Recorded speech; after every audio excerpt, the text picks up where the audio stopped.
Thank you very much for the introduction. My name is Luca Marconato. I am in the Stegle lab at EMBL. I am Wouter Michiel. I'm also at EMBL and I'm part of the SACA group. So today we're going to talk about the framework for spatial omics that we developed. And before starting, I want to highlight that this is a collaboration between many developers. So for the full acknowledgement, please wait until the next slide. And also what I want to point here is two resources. One is a repository with notebooks that are shown in this workshop. And then there is also a link for the documentation. During the presentation, so we will start with a presentation which we show some overview of a spatial data framework. During the presentation, you will see some workshops and docs tags in the code snippets that we put. And this means that the code that we show on the slide is part of a deeper explanation, either part of the notebooks or the documentation. So if you would like to go deeper into the explanation of this, you're welcome to ask some questions on this. And after the presentation, we can show and discuss the code.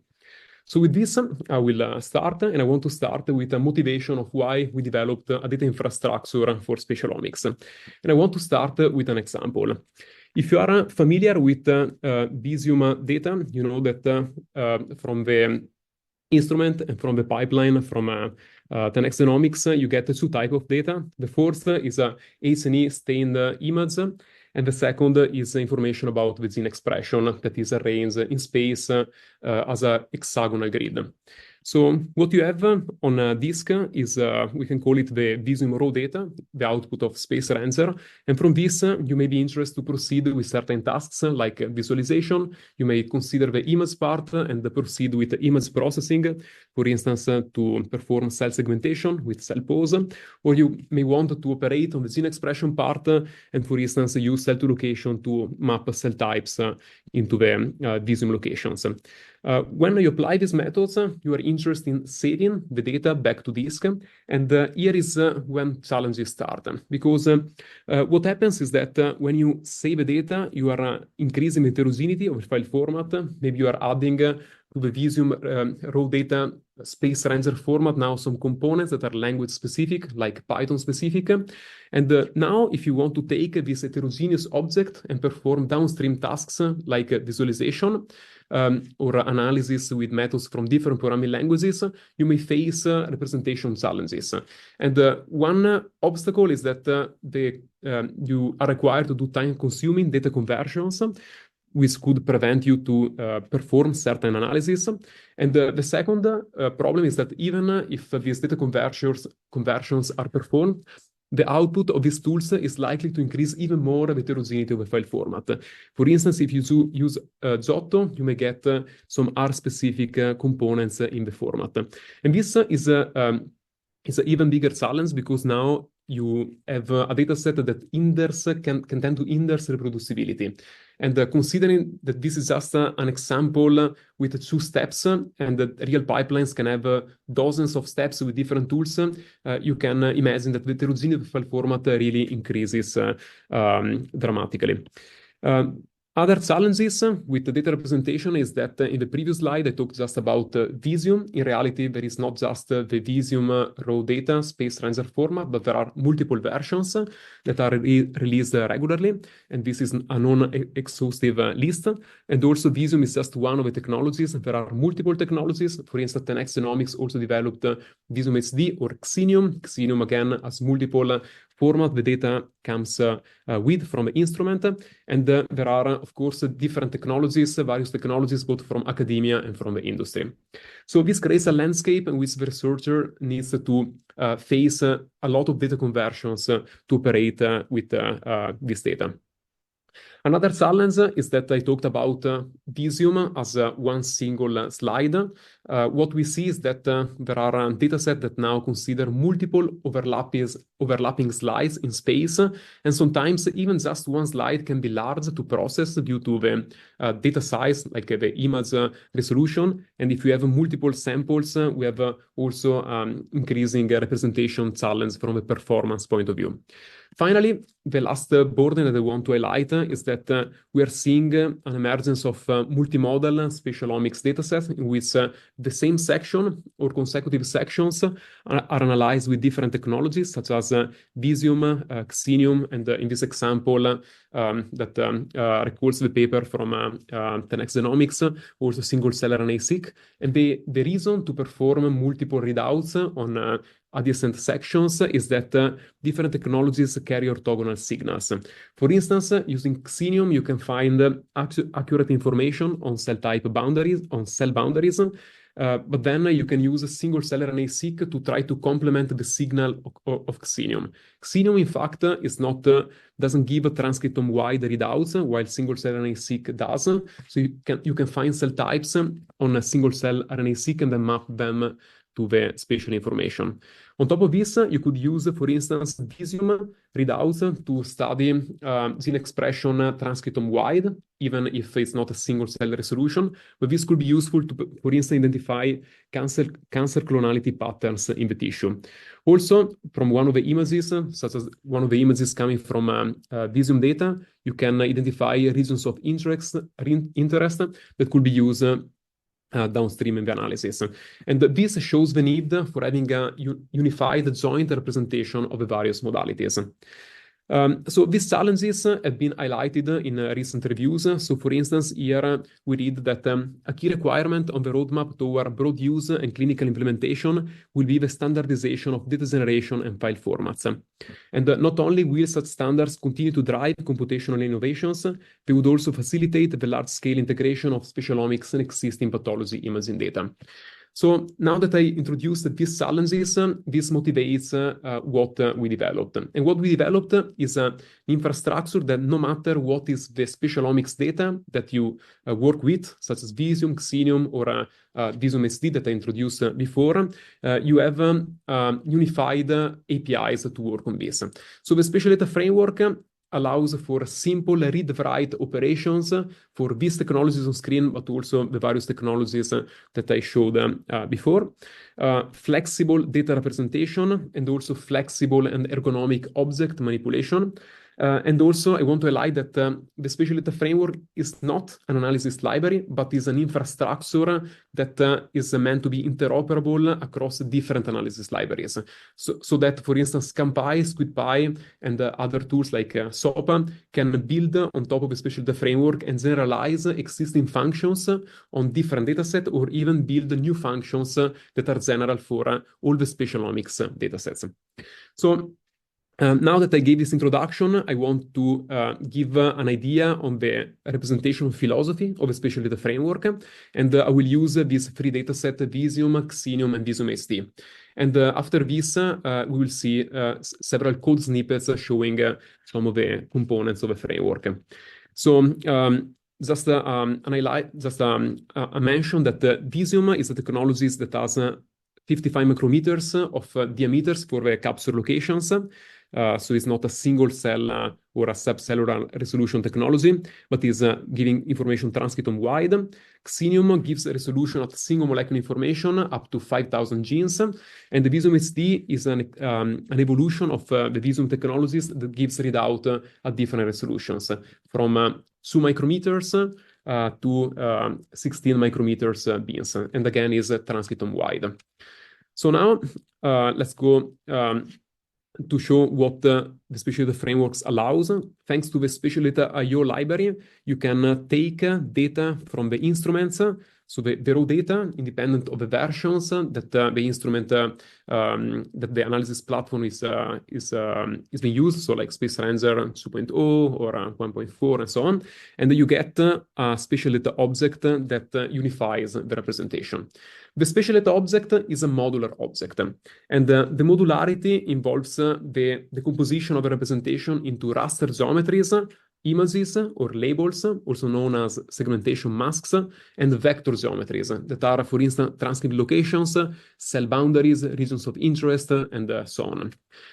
In memory, we use standard Python data types from the geospatial analysis ecosystem, such as X-ray, pandas, and geopandas. And there is a big sense that if you're working with spatialomics data in other libraries, these data structures are already used. And on top of this, we also need, on top of the geometries, we also need some type of annotations. And for this, we use the nData object that, for instance, allows to store gene expression, cell type information, and other type of metadata. And the nData object allows for representation of tensor types and both sparse and dense and data frame types. So back to the example of Visium, Xenium, and Visium SD, what we have in that in all these three technologies, we require the storage of images, actually not just one image, but multiple images that can differ in resolution, in the orientation, in the area being covered. And then for Visium data, we need two components. One is information on the geometries, the circular capture locations, also known as Visium spots, and then the gene expression information and other metadata that is linked to the circular capture locations. For Xenium, information is different. We require to store the transcript locations, so points, and then also the segmentation mask. In this case, it's stored as a raster object, so a large image, and this is linked by gene expression information in a table. With Xenon data, also, we have a nuclei segmentation, again, as raster geometries, but also the raw data comes with a simplification of the cell and nuclei segmentation into vector segmentation. So we have also some shapes object that can be convenient for certain tasks, like visualization in some cases. For Visium SD data, we have a data that is very similar to Visium data with two differences. The first, the shapes are not circles, are now some polygons, some squares, and again are coupled with a gene expression table. And you can see that having this modularity allows to reuse some components from previous technologies. And also now, we don't have just one resolution. As I said, we have different bin sizes, so we have multiple sets of shapes and tables. And what we can do in the SpatialData object is that in memory we have exactly this type of information. So the modular representation is also reflected in your Python environment. So you have an object in which you can list the various images, labels, points, shapes, and so on, together with information of the dimensionality and the data type. So the images, the elements that you have are not just living on their own. They need to be related to each other. And we do this thanks to coordinate transformation between different coordinate systems. What we have is that the user can define one or multiple coordinate systems, such as a pixel space and maybe a physical space. And then coordinate transformations, for instance, affine transformations, can be used to map these different coordinate systems. So the APIs, very briefly to this, are of two types. We have the ability to get, set, remove transformations for an object as lightweight metadata. So you have, for instance, your image, which can be very large, and you want to leave it untouched, and you want just to edit this JSON-like transformation metadata on top. But sometimes you may want to actually not just edit this metadata, like is shown here in the bottom left, but also transform the data. And in this way, you can you get an entirely new set of pixels. And we have APIs for both cases that are explained in the documentation. So now that you have a coordinate transformation specified, you have an object that contains all the elements aligned to each other in a single SpatialData object, and you can write and read it to disk. To write and read to disk, we rely on the ZAR and the Parquet file format, which are performant ways to store the data. And importantly, we try to follow as close as possible the OME and ZFS specification. This is not always possible because we are sometimes using some extensions of OME and ZFF, but we would like to circle back to having to contribute to MNZFF to have this specification to be a standard way to store the data. So OME and ZFF, OME stands for Open Microscopy Environment Next Generation File Format, is an open specification coming from bioimaging that defined, for instance, how to declare coordinate transformations, coordinate system. What you see here on the slide is already following the NZFS specification. And it's a language agnostic specification, so that this will be the key for interoperability, for instance, between different programming languages like R and JavaScript. But we can maybe discuss more on this later in the Q&A if you would like to hear more. So the APIs to write and read to disk and from disk are one-liners, and you can see them in the bottom right. And you can also write part of the object. So you can say, for instance, you have an object, you write to disk, and then you add a new image or a new segmentation mask. You can extend the disk storage with a new layer. So with this, I think we switch. Now, Wouter will talk about Napari. Thanks, Luca. So on top of the spatial data framework, we also, of course, want to visualize the data. And so we have a couple of libraries that actually allow for this. The first, for interactive visualization and annotation, we have developed a plugin within Napari, which is a Python image viewer. And we chose Napari because it also supports visualization of all the elements that are basically contained within a spatial data object. So we have possibilities for showing images, labels, points data, shapes data, and so on. This work was done together initially with Marcela Toff and Rahul. So in the code snippet here, what you see is that for visualizing the data with the plugin, we only have to import spatial data. We then read the spatial data source store in with this function, and then we just call interactive with the actual spatial data object. And then what you get is this. Here we see Luca actually doing some annotations with the shapes layer in Napari, which can be exported with Shift-E.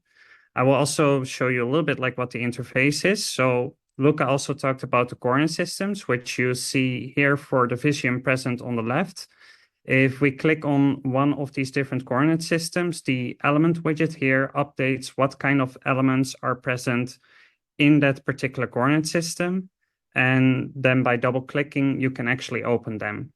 Now, if a table is actually annotating the particular element that is currently active, you will see that here there's some information regarding like, okay, what kind of observations, bars, which are really and data specific terms, but those are then annotating that particular element, and you can use that to actually update the visualization as well. So as said before, like Shift-E, we can now also then export these small annotations. There's also a different way that is more pathologist friendly, so to say. So if you want to add some extra information with the annotations that you're creating.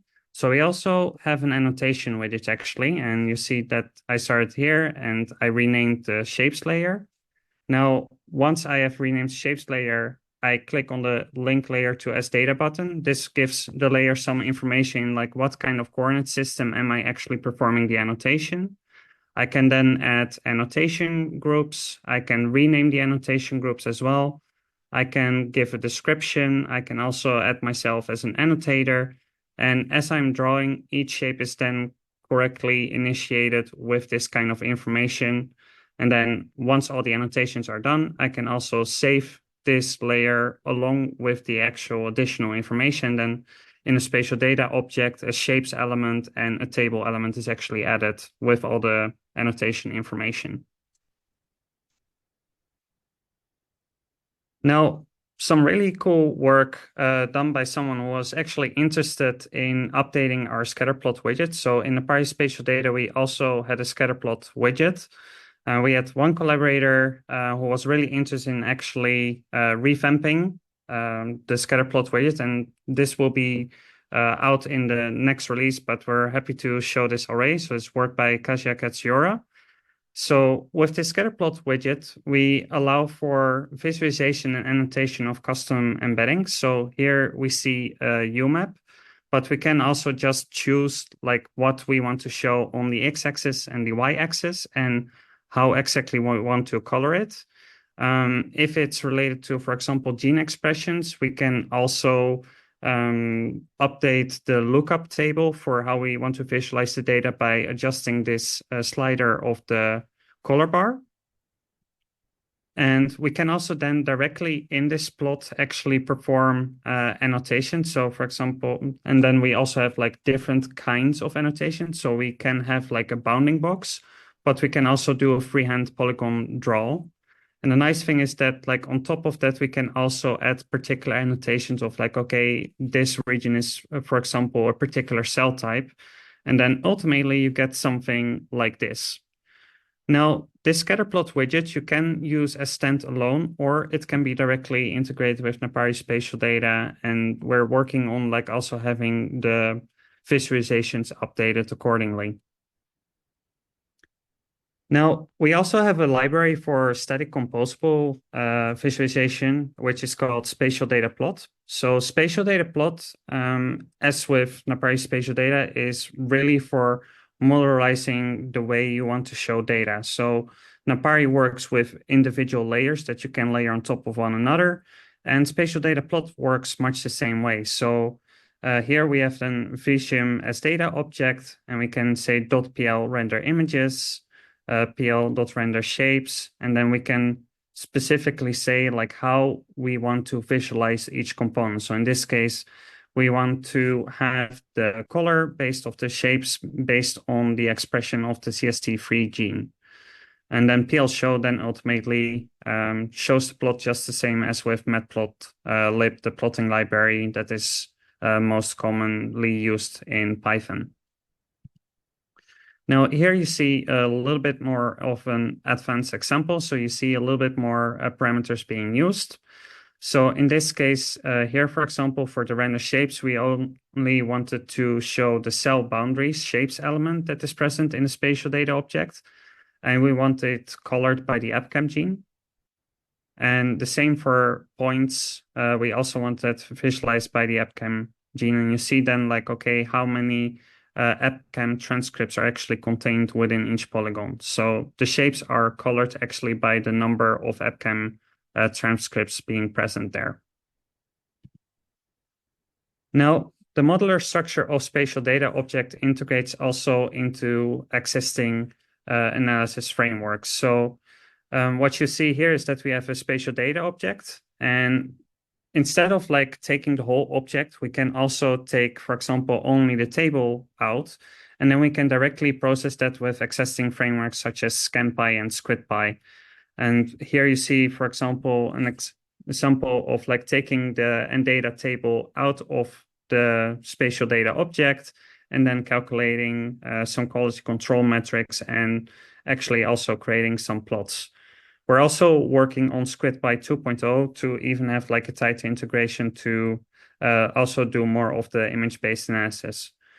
Next to this, there are also other frameworks from other collaborators, some who have also now contributed upstream to spatial data itself.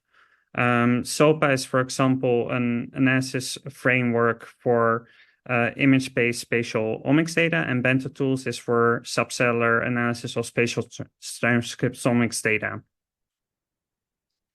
Now, instead of like taking, for example, a particular data table out, we can also have like generalized reusable operations that can operate on the whole spatial data object. So one of them was already explained earlier by Luca, which is, for example, the coordinate transformations, which can be used to align all the data of a particular modality to all the data of another modality that is also present in the spatial data object. We also allow for spatial queries. So you can, for example, want a crop of the data within a particular coordinate system and only extract that part of the spatial data object. We also have a deep learning interface, which has like data loaders that can take out, for example, image patches to predict the spatial gene expression per image patch. And we also allow for spatial aggregations. We have an API for that as well. So let's say you have a particular region of interest and you want to aggregate the counts of a particular transcript of a particular gene that is then directly stored in a table as well. Now, on top of that, we also have a couple of other operations. So the Visium HD data has data that contains a lot of shapes, which can be expensive to actually visualize. So Quantum Blampi of SOPA actually put some code upstream within SpatialData to actually rasterize this very quickly. So we can rasterize the shapes to allow for quicker visualizations within 2 seconds, which is quicker than we could actually visualize the shapes on itself. Now, it might also be that you want to do the reverse, that you actually, for example, have a label object, which is ultimately an array as well, and you want to convert that into polygons. So let's say you have a per marker segmentation and you want to be able to keep the overlap that is present in those segmentations. So you perform the segmentation based on one marker, you vectorize that into polygons, and now you have a next marker that you then also segment. And if you then vectorize that as well, then you can actually have overlapping segments, which can be present in tissues as well, because cells can overlap. Now, to give a few more specific examples, here is one example for the coordinate transformation. So we have a workflow of actually doing landmark-based registration. So in our spatial data, we can indicate particular landmarks for both the H&E that you see here, but like also for the Xenium data. And then we can actually do alignment. And on the right, you see the result. And here you see the actual code snippet that ultimately does that. So beforehand, we did the annotation already in the spatial data. And then what you need to provide in this function is the reference coordinates and the moving coordinates, which are the points that you basically see here. Those are the landmark points. You have the reference element and the moving element. So which element are you trying to align with to which other element? We specify like, okay, what is the coordinate system of that reference element and the moving element? And then we also define what the name of the new coordinate system should be, which then leads again to this result. Now, spatial queries is another example. And as said before, they actually allow for cropping the data based on regions of interest. So here we have one example of data where we have a couple of regions of interest annotated. And then we can actually extract that and with all the objects that are then within that particular shape. And then we can also visualize that. And here you see that again, so this is called like a polygon query. So we extracted one polygon of the spatial data object and we feed that in. So we give the spatial data object as a whole. We say by which polygon we actually want to query that and in which coordinate system we want to do that, which then retrieves, again, a spatial data object of only that particular region of interest. An example of this, which is actually created by Elias Haidari, one of our collaborators, is that we had Xenium cell types and then also Visium data. And the Visium, as Lucas said before, is also providing us with an H&E image, which was annotated for a region of immune infiltration. And what we wanted to know is what the cell type composition was within this particular region of immune infiltration, which you basically see here. And then again, here you see the actual code snippet. So we wanted to have the various cells, which is an element within a spatial data object. We wanted to aggregate that by the anatomical ROI. So in this case, this is the shape of the immune infiltration. There's a table actually annotating this particular region, and we say that like, okay, we want to aggregate by cell type, and we want that as fraction in the aligned coordinate space, which then led to this result. And now I hand it back over to Luca. Thank you, Wouter. So I want to conclude the presentation with describing our long-term objectives for the spatial data frameworks. And actually, I will unskip one of the slides since I think we have a few extra minutes. So I will start here. So the first is interoperability. What we presented so far is operating within the Python ecosystem, and we rely heavily on some existing libraries, such as geospatial libraries, the SCVerse libraries, and then Napari for visualization. On top of this, we also have a link with deep learning that we can discuss later in the Q&A, since I see there is a question on this.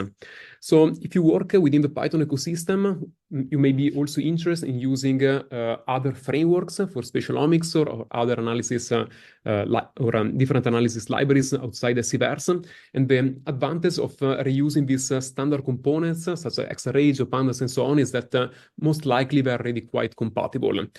If instead you work with different programming languages, such as with Sura, Giotto, Spatial Feature Experiment, Spatial Experiment, and so on, this is not possible. And our idea is to link the two programming languages or the programming languages with a language agnostic file format, which is what I described before, NZFS specification implemented in ZAR and Parquet. And the idea will be that the different libraries can then interface directly with the file format. And the Niels Eiling lab with Mark Keller and Elon Gold are working on extending Vitesse for supporting spatial data objects. And Niels Kellenborg lab. And regarding the R side, we have work that is directed by Elena Crowell for supporting bioconductor with spatial data objects. And we have already a prototype for this, which is a repository that is very work in progress still, spatial data in R from Elena. And we, together with Elena, we have some examples that different R libraries can now interface with spatial data objects without having to read-write directly to the language agnostic file format, but relying on this intermediate library. So we are going to work in November together with bioconductor developers on this. So if you are interested, you are welcome to get in touch and stay tuned. So finally, regarding the long-term maintenance of the spatial data framework, behind the scene, if you file a bug report, some of the core devs will work on this, but it's not just me and Wouter that do this. As I mentioned in the beginning, this is a larger effort with multiple developers and contributors. In the last slide, you will see all these names. And our idea is that when possible, we try not to redevelop some features, or we try not to make the spatial data framework expand too much in functionalities, but we try to contribute upstream. And this is an example of us last month, together also with Gregors, a contributor, that are going to EuroSciPy to meet the developers of Pandas, GeoPandas, Dask, X-ray, Rapids, and so on. And what we try to do is that we contribute directly to these repositories when possible. Finally, Wouter and I are part of SCVerse. SCVerse is a consortium for open source software development for single-cell data analysis.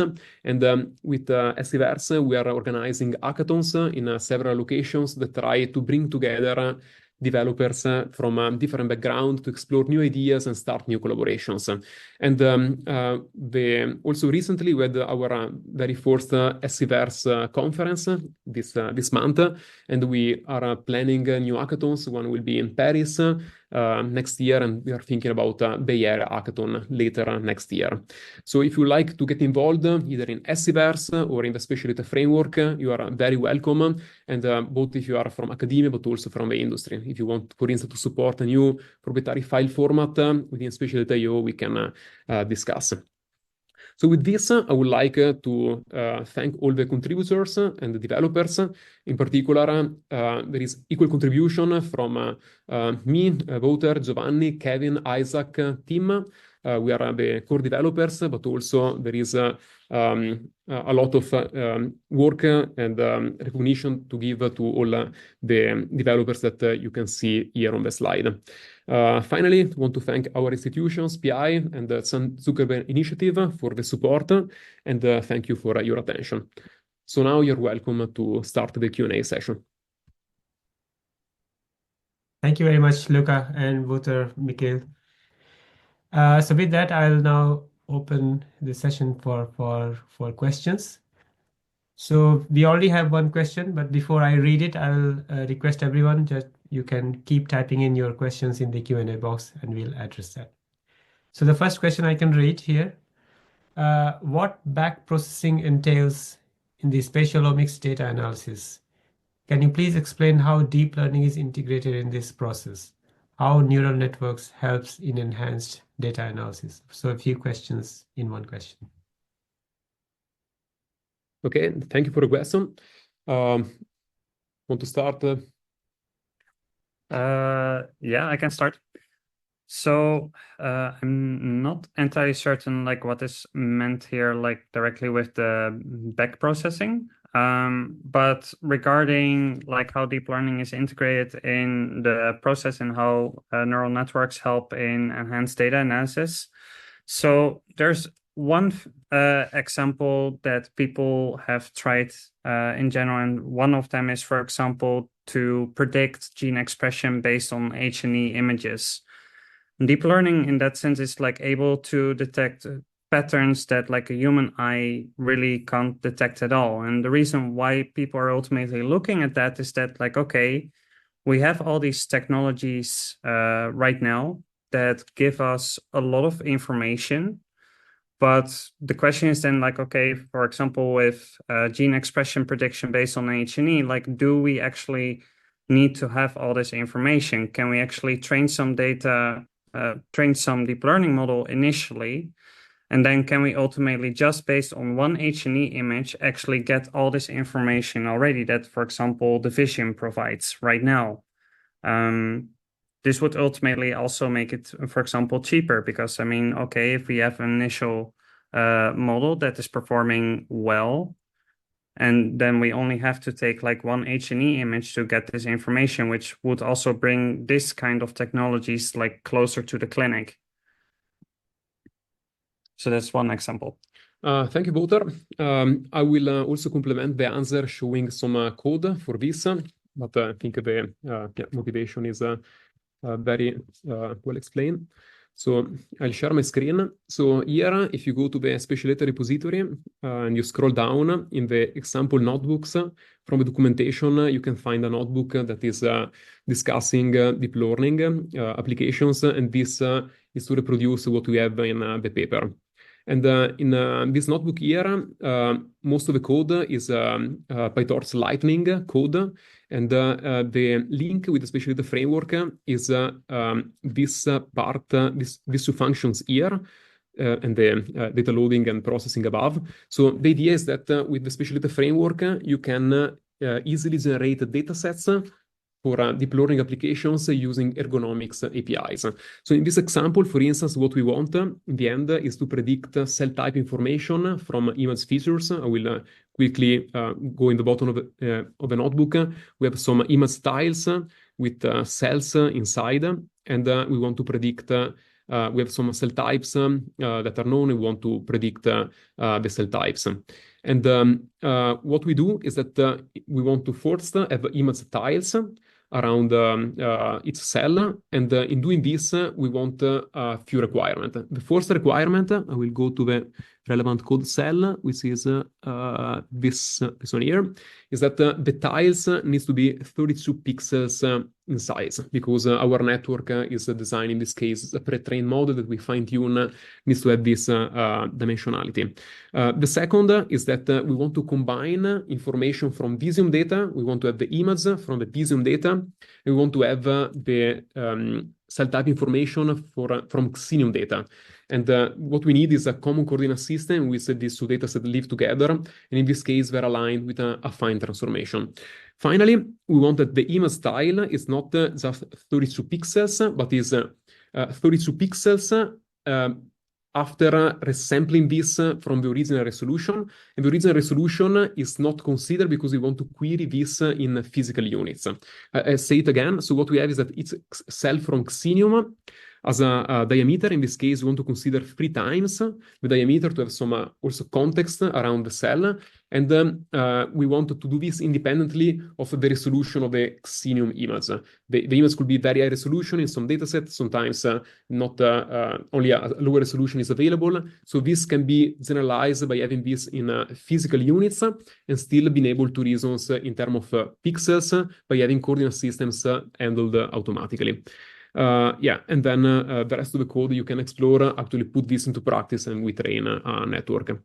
Last comment, very briefly on this, is that if you go to the repository in the pull request, you can find some work in progress for making faster this operation. So we have a pull request from Giovanni and another pull request from Giovanni related to this that will make deep learning dataset generation faster. Okay, thanks a lot, Luca, for explaining. So we have another general question. Can this help about making cancer studies more easier? I believe it's in terms of imaging and analysis. Yeah. So the answer is yeah, hopefully yes. This in a variety of ways. If you are a method developer, you may want to test your method, benchmark your method against different spatial technologies, and using the spatial data generalization. If you build a pipeline for, let's say, Xenium data, then you will be able to generalize it with low extra code for MERFISH data or SECFISH data. So the development becomes faster. The second is that by having an ecosystem that is built around the spatial data objects, also you can benchmark your method against other methods, not just different data sets. For instance, if you are developing something that works with segmentations and you want to compare different segmentation algorithms, you could use SOPA, which thanks to the spatial data frameworks allows to reuse different segmentation algorithms to different spatialomics data. Also, regarding cancer studies, you may want to have highly, you want to annotate your spatialomics dataset, both considering image information, but also gene expression informations. And by having NAPARI spatial data as an interactive and a user-friendly way to add these annotations, we aim at making more accessible to collect these annotations. I would also like to add like one last point to that, because I mean, often like with cancer studies, like particularly if you have like studies that go across like multiple centers, multiple researchers, and so on, and like also from one researcher to another, like everyone stores their data in different ways. So also what spatial data allows is like, okay, I have created a spatial data object. Now, if I give this data to another researcher, he can very quickly see what is actually in that object. He doesn't have to learn in what kind of directory you stored what kind of result. So the exchange is also then a lot quicker. And that's really provided by spatial data trying to conform to like one standardized storage plus one standardized interface in that way. Next to that, which is like not included in the framework yet, and also not in OMI and GFF, but we are like active in its sphere as well, is that we're looking how to actually integrate the metadata as part of the object as well, so that like, okay, if you do your analysis and you deposit your data in a database, like how can I now quickly retrieve information from that? So for example, in an NData table, we can have all these cell types, but I can't directly access like, okay, how many of the different cells were now present in this sample? So through a standardized metadata interface, like we hope to also allow for that. And for that, we are like talking to also many others who are actually interested in that to also then help with, for example, cancer studies, but yeah, basically just in general, all the other studies as well, going in the direction of like findable, accessible, interoperable, and reproducible data. Thank you. I think the next question is slightly related to that. So great overview. Can you use this data analysis method to go back in time to understand etiology or forward to predict prognosis, given that the tissue sample are fixed in time?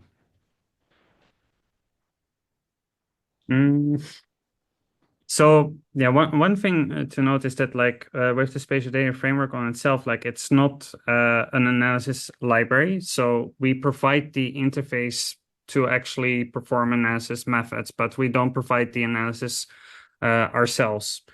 Now, I mean, regarding spatial omics data, I'm not aware of studies that really try to go back in time. I do know that studies look at several time points, for example, but this is like more complicated if you are like really working on the same sample. There's also, I mean, more coming from the single cell field, but it's more like regarding prediction of the future, like RNA velocity that people are trying, but I'm not certain about any studies that like try to go back in time in that regard. I also complement this. Now I will need to double check the literature. I think there is a new tool called the Space Tree or Spatial Tree from Olga Lazareva that is trying to construct trees of cancer clonality information from spatial omics data. And this could be used to maybe study where the cancer originated and how it evolved. Linked to this, there is also the last question that I see here.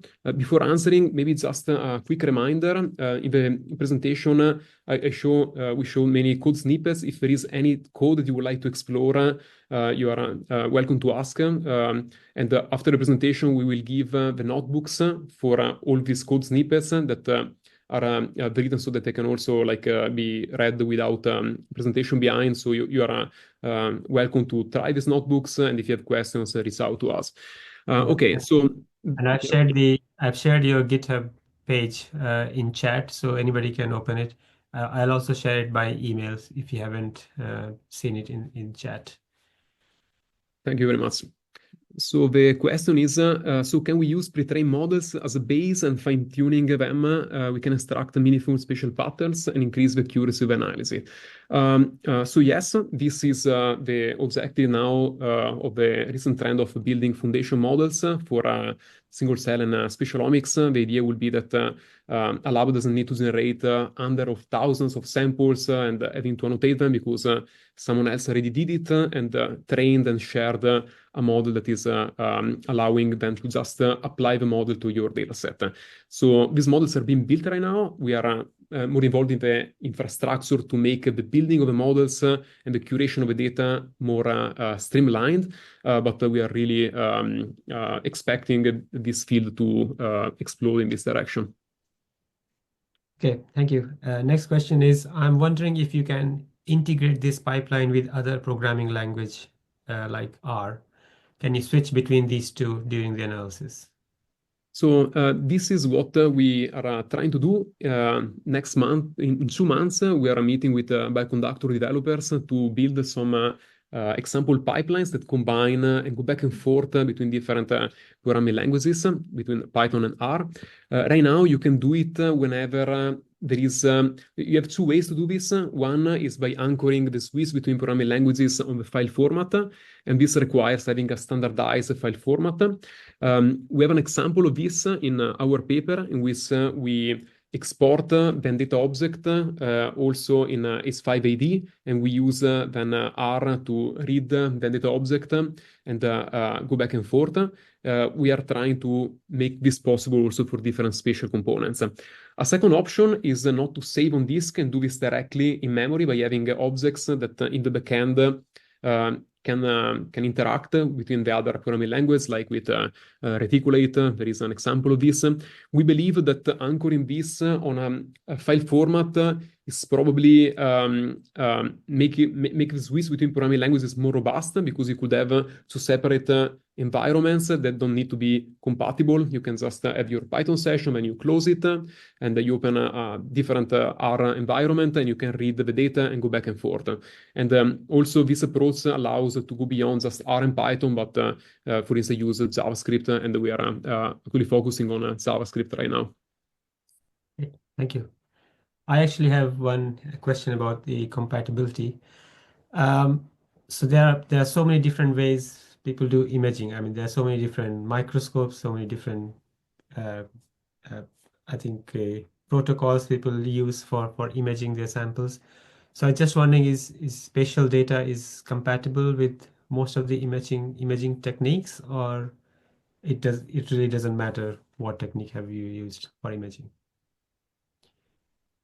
So I would say it is compatible with most of the imaging techniques. The only thing is that like right now, as we're building up the library, we initially focused on like data that's more like working in the 2D space. We can store like Z, Y, X data as well, but the visualization of that we're currently implementing that across the framework to have like better 3D support in general as well. Right now also there are some workarounds, and this is also like not something where we're really fully compliant maybe in that way with OMI and GFF, so the community specification, which is for example with time microscopy. OMI and GFF like directly allows for like storing that as like one image, so to say. But for us, like the workaround is sort of to store these as individual images. So each time frame is then an individual image. And in that case, we support up to CZYX for storing. But we're like improving our 3D support in general as well. As for the different microscopes, they can also, of course, like provide different kinds of metadata. Right now with OMI and GFF, it's not really directly support to also store like all these particular components, but as stated earlier, like we were working on providing that part of the metadata as well. So we're also looking into actually conversion of the current OMI metadata, as you can find them in TIFFs, for example, to also have this information available in the OMI and GFF, OMI ZAR implementation, and so on. Great, thank you. A question has just come in. Do you have demo for stereo sec data like what you have shown for Visium data? So for stereosec data, we did some internal demos when we were building the reader for stereosec. We don't have them online because when we built the reader, the data was not public. You had to put your details to get access to the data via email, I think it was. Yeah, so we didn't render the notebook online, but I think that if you go to SpatialData notebook, you can find the notebook without the data. So then you can use it on your own data. Regarding stereosec, there is something important to mention that due to the data size, it's time consuming to visualize the geometries on screen. You have dozens of millions of beans if you consider the full resolution, and this generally goes beyond the capabilities of matplotlib or Napari. And to overcome this, we developed a dedicated function that performs on-the-fly, on-demand rasterization channel-wise of the stereosec beans. You can find more on this in the documentation, so I will share the screen quickly to point you to that. Here, put this up here. So here in the documentation, you can go to the interchangeability between raster and vector representation. And in the last part, what we show is that if you have data that is organized in bins, like stereosec data, you can construct an object that is where is it? Is like this one here. So there is a function called rasterize beans that gives you an image. So if you try to print it, you see it's an extradate array. So it's a raster type, and you can print it immediately. But this is not computed, and this is computed only when you want to, for instance, visualize or operate on a particular channel. Practically speaking, if you try to visualize stereosec data to resolution in Napari, you can't. It takes several minutes. We actually never try to wait several minutes because it was like too slow. But with these methods, it takes a fraction of a second. So you can visualize a channel in something like, I think, 50 milliseconds. And the object that you get is, you can see here, it looks identical to the one on the left, but the one on the left is vector data, the one on the right is raster data. So in the raster data, you have also coordinate transformations, information of the pixel size, and you can you can work with it as it was a vector data. So one other thing, so if you have your spatial data object open in a spatial data, there's actually a warning that you sometimes see. So for example, with the Visium HD data, for the particular elements. We'll find it. Yep. So it is basically an exclamation mark that is right in front of the element name. And if you hover over it, it actually tells you that like, hey, we have like many geometries here that might take some time to load. We need here. Yeah.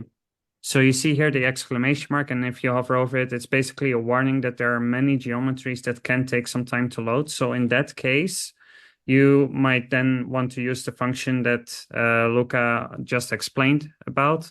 And this then allows again for the very quick visualization of this kind of data.